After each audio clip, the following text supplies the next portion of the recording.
we were just talking to Hugh, who said there's a very different vibe around the team just in general, that when a game starts to kind of snowball and you're going the wrong way like it did yesterday, that everybody's positive now. Does it feel that way to you? Yeah, I mean, I think we have a lot of grit on this team. I think even last year you saw it. You know, obviously we weren't able to get any wins last year, but we never stopped fighting, no matter what the circumstances were during a game. And I think that that mentality's carried over. And now with the added talent and experience, you know, that effort late in games, you can come back from almost anything. Even, you know, we lost our 14-point lead. And those are sometimes tougher to bounce back from after you have it and then you lose it. Just that we just kept plugging along and kept pushing. And then obviously we come back and there's no quit. There's no, you know, rolling over on this team. We have a lot of experienced players now, a lot of hard workers that won't let that happen. So we'll just keep pushing along. What did Baker show you first from just handling what Oakland was showing him standpoint, and then bouncing back from the turnovers? I think Baker played really well. I mean, obviously, you know, turnovers will kill you in this league, and that's something we need to correct. But handling the emotion and the experience of the first start in a hostile environment, he did really well. I think protection-wise, this was probably our best week of it so far this season. And everybody is involved with that. The offensive line, running backs, tight ends, and Baker as well, protecting himself, getting the ball out, understanding where the free runner is going to come from, all that stuff. So Baker did a really good job for his first full week of preparation and going into a game. So, can you tell us from your end what happened on that fumbled snap? Yeah, I mean, I'm not going to get too much into it. It deals with our silent count mechanics, so I'm not going to put that out there. But there was a miscommunication, and I can't have that happen, and we just have to correct that. I mean, I don't see that ever happening again. But there's just a little miscommunication. But I'm not going to get into what happened. It's just based off how we do our silent count.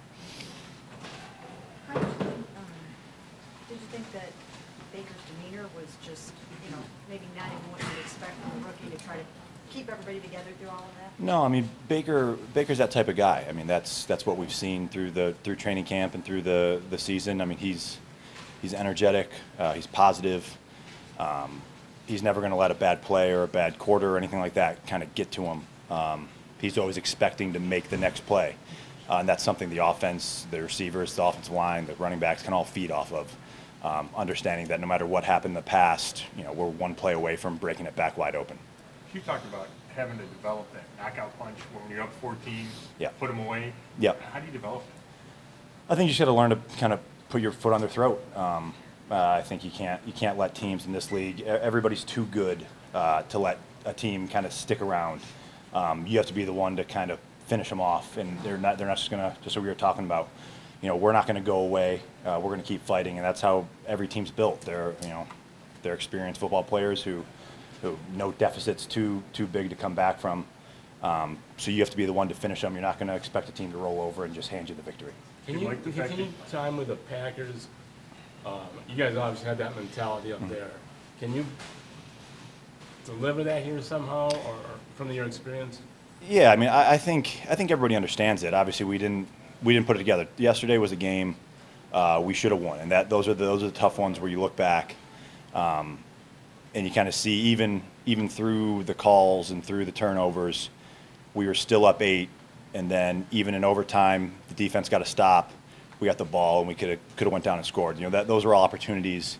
No matter what we went through and what adversity we hit, we still had a chance to win that game. And that's just something we need to come up with those wins. Those wins you can't let fall through your fingertips. That putting them away mindset. So when you were up 14 and you got the ball, and then that he gets hit and fumbles, but he was going to throw on that play. Is that an example that you were going to come out and try and put these guys away? Yeah, I don't think. I mean, there was so much time at that point left in the game. You can't just get into your 4-minute offense and hope you're just going to run the clock out. The other team's too good just to think that you're just going to be able to run, first down, second down, third down until the clock runs out. So you got to stay in your offense until you get to a true 4-minute offense situation, and then we have to capitalize on that when that happens. We had the opportunity for running the ball with Carlos, and obviously, we have the whole issue with the spot. But if we handle our jobs better and don't leave it in doubt, we can handle that too. So and in the whole situation, we handled our own destiny, and we weren't able to put it away. During the whole thing with the spot, did you have a bad feeling when that thing started to go as long as it was and they were going to recheck it? Yeah, I mean, you understood they probably, I mean, it's the game's over on that play. Yeah. So you got to understand they're going to look at it again. Obviously, we don't see any of that stuff. We can't see the replays really from the field. And then you just have to kind of bounce back, and you're gonna get adversity thrown your way. You're gonna get calls you don't like. That's just part of the game, and that's just part of the experience. And like I said, we still had an opportunity even after that to get a stop. To stop him at the 2-point conversion, and then the defense got a stop in the first possession overtime. And we came back and we could have put it away. So there were still 3 opportunities to win that game that we didn't capitalize on. So I don't think you can make too much into just one play, one spot. We still had opportunities to win that football game. Do you like Hugh going for 2 points? Yeah, I like kind of setting the tempo. We've worked a lot of that, 2-point conversions, those, on the 2-yard line, competitive plays since training camp started. So we've had a lot of experience with it. We feel comfortable with what we're capable of doing down there.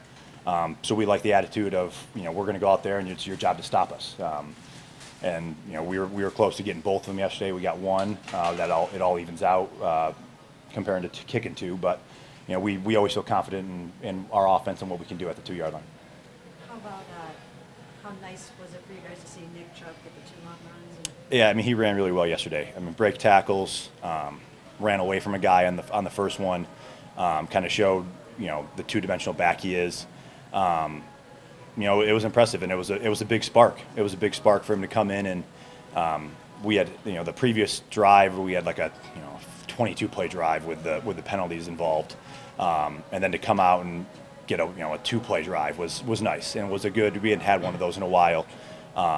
So it was nice to kind of get that big play, and then following up another big play with Fells was nice, kind of get that part of our offense going, the explosiveness that we know we have, and we just haven't put together yet.